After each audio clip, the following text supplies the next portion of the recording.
Hey everyone, so welcome back. This is just going to be a quick repot and a plant update on a few of my little plants. So I guess maybe a plant chore video. So yeah, here's my aglaonema. The leaves were starting to look a little translucent, so I decided to remove that one section and I'm going to reroot it in some water with Super Thrive, along with my other plants that I'm in the process of rerooting, which are doing well so far. But yes, I'm going to add this to that cup of water. And once it reroots, I will place it back into the pot with the rest of with the rest of the original plant, basically. So since I have that large portion that is no longer in the pot, I'm going to put it into a smaller cup. That cup does have drainage holes that I placed at the bottom of it. And I just wanted to take a look at the roots. And as you can see here, they look okay, but once I started digging through, I noticed that these are the roots that were attached to the larger portion of the plant, and this part right here is just, you guys will see, a lot of this ends up coming off because it's just not needed for the two small parts of the plant that are left.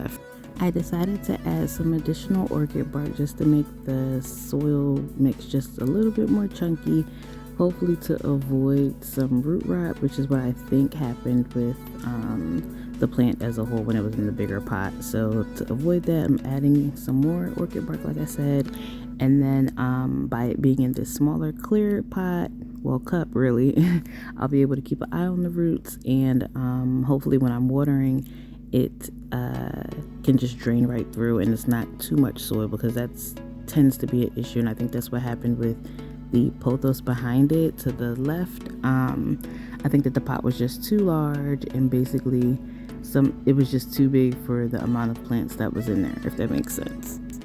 So now I'm just finishing up potting up this aglaonema and she will be all set. I will place it back into my bedroom window area and give it some nice bright light.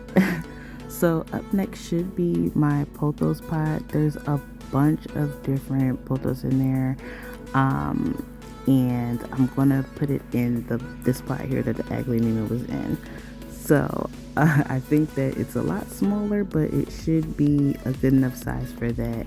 So I'm going to dump this pot out basically and see what's going on, because I had this upstairs in my kitchen and then I moved it to the basement, and now I'm just like, I can't find the right spot. So I think my kitchen area was a good spot for it. And then maybe during the summertime I'll be able to move it down to the basement, because it gets a little more humidity in that area during the summertime. So right now all I'm doing is going through the entire pot and then taking out what I can salvage. So I just sped through that section there. You guys didn't really need to see all of that boring stuff. So yeah, I was able to get majority. I think I only tossed like maybe 2 or 3 leaves. But yeah, so there's still a lot there, enough to make a nice good size pot. And the pot that I'm using right now, I got it on Amazon, and it was a pack of 6, I believe, for about 10 or 12 bucks. It does have drainage holes at the bottom, and it's a plastic pot, so I haven't had any issues with it so far. I have this plant in it now, and I also have my large pot of syngoniums in there as well, in the same pot, and it seems to be doing well. And I have another plant in it. I think it's a peace lily.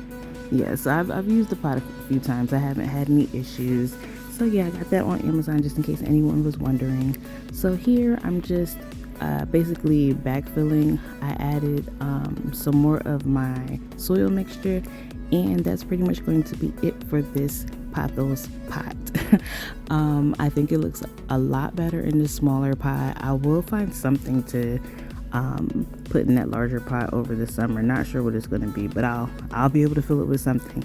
But yeah, I'm definitely satisfied with the way it looks now, and hopefully it can start trailing soon, because that's really what I want it to do. At the moment, I do not have any like really long trailing plants, so I'm excited, and I would like for this one to do that. So up next, it should be my fuzzy petiole.